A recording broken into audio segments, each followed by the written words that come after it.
I'm really excited to show you this next recipe. This next recipe is butternut squash soup. With this, we're going to take everything we've been talking about Cole and Mason, the difference between peppers, the difference in our mills and how to use the grind settings, and it's going to pull it all together. You don't have to worry about writing down this recipe. We have it for you and we're going to send it out after the premiere of our video. Now, to get started, I have Nicole here helping me out. The first thing you need to do to make butternut squash soup is get a big, heavy bottom pot, put it on a medium-high heat, put 2 tablespoons of butter in there. Once that butter melts, we're going to add a medium onion, we're going to cut it up, and we're going to let that saute for about 5 or 6 minutes. After about 5 minutes though, you're going to take a clove of garlic, you're going to put it in there as well. We're going to let all these things saute. So Nicole's just started that process, and we're going to let her finish. While she's doing that, let's talk about the butternut squash. Now this is a butternut squash. I live here in Chicago, and I can find these probably 10 months out of the year. To process this, we're going to first peel it. Now this is a great time to use your wide peeler, which I have right here.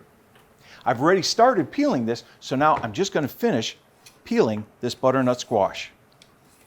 This wide peeler makes a really fast job of this.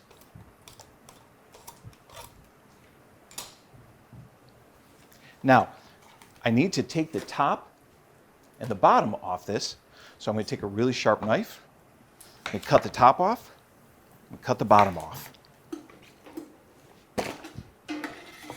Now, I'm going to take this, we're going to cut it in half.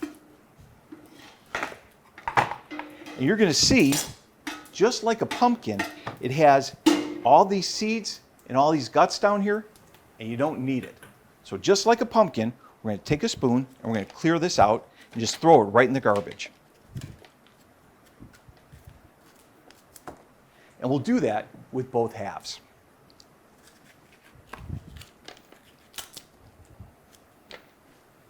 Now, to get this ready for soup, we have to cut this into smaller pieces. You're looking to cut this in pieces that are about 1 by 1. Now, I've already done that, and they're right here. So let's check in with Nicole for the next step. How are we doing, Nicole? We're doing good. I haven't burnt anything yet. Excellent. It's really good to remember when you're doing this soup, if you can avoid getting color on the onions, that's even better. It's not the end of the world if you do, but the soup looks a little bit better in the end if you don't. So now, I'm going to take my butternut squash, these are 1 by 1 cut pieces, and I'm going to add it to the pot that Nicole's been cooking the onions in.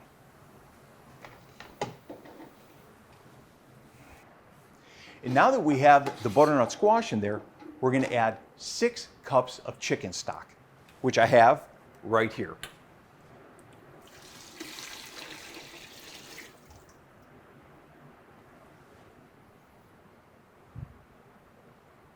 And now that we've added the stock, we want to bring the whole soup up to a boil, and then we're going to turn it down to a simmer.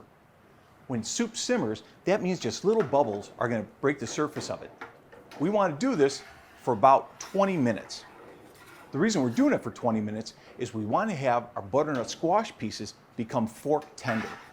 That means that when we take them out, we put a fork in it, the fork goes right through the piece of butternut squash. So Nicole, would you turn that up? Yep, just did. I think we're looking good on simmer. Great. Now, we've already made a pot of this, and we've already brought it to a simmer. It's been cooking for 20 minutes. Let's make sure that the butternut squash is fork tender. So I'm going to grab a spoon. Thank you. Put a piece right here. Grab a piece. We're going to make sure it's fork tender. So let's check that. Boom. The fork goes right through. The soup is ready to puree. Now, Nicole, I have here an immersion blender. Could you process this for us? I have used one before. I would be Excellent. happy to. Absolutely. Thank you. Our goal here is to puree the soup to make it super smooth.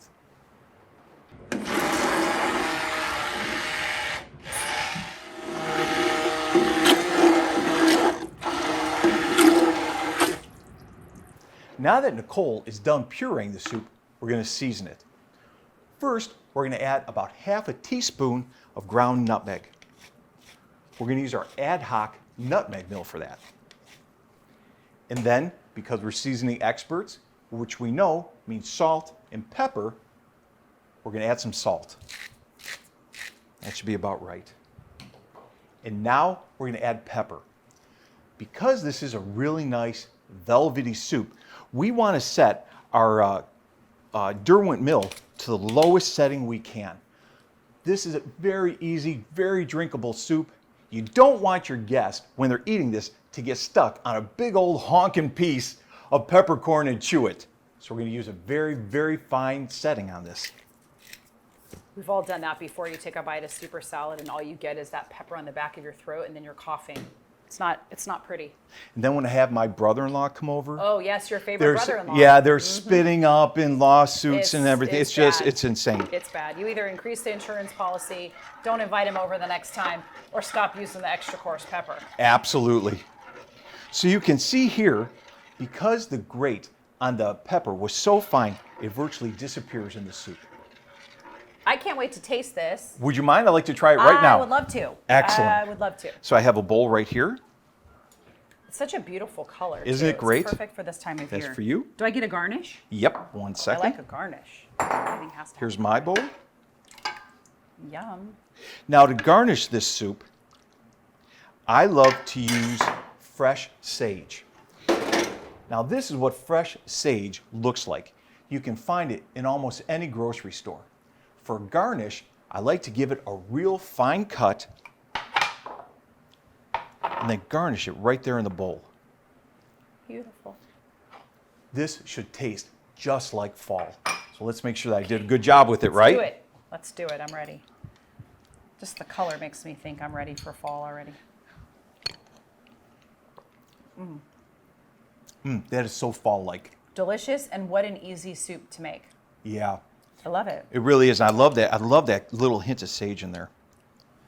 Very nice. With the holidays coming up, we're all thinking Thanksgiving, Christmas. I hope you'll give this a try and it brings warm, happy memories to you and your family.